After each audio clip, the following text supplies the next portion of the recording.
Tomatoes, tomatoes everywhere. You may have your own, you may be getting them from people at work, your neighbors, but what to do with all of them? Let's try a tomato jam today. We're going to take that secret ingredient tomato and turn it into a fabulous jam. I mean, after all, tomatoes are a fruit, so why wouldn't we try to make a jam? So start with your tomatoes, apple cider vinegar, brown sugar, ginger, cinnamon, cayenne, cloves, and salt.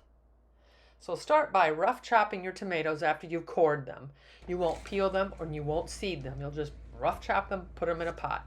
Add 1/3 cup of brown sugar, 2 tablespoons apple cider vinegar, followed by the spices.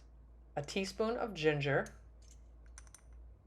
1/4 teaspoon cinnamon, 1/8 teaspoon cloves, a teaspoon salt, and 1/8 to 1/4 teaspoon of cayenne pepper, just to give it a little extra heat. Put that on the stove on high. You'll need to stir because the sugar can burn.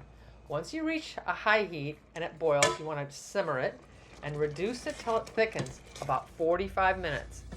Once it's thickened, you're going to remove it from the heat and cool it. Then I like to pour it into a Pyrex, any kind of a pitcher with a spout that makes it easier for you to pour it into your jars. This particular 2-pound batch of jam yielded about 2 cups.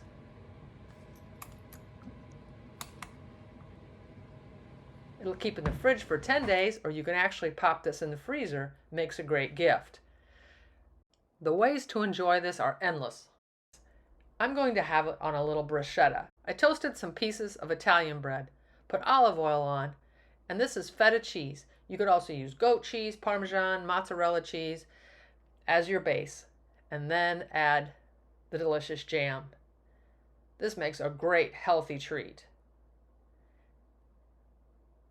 It's sweet, it's spicy, it's full of tomato flavor.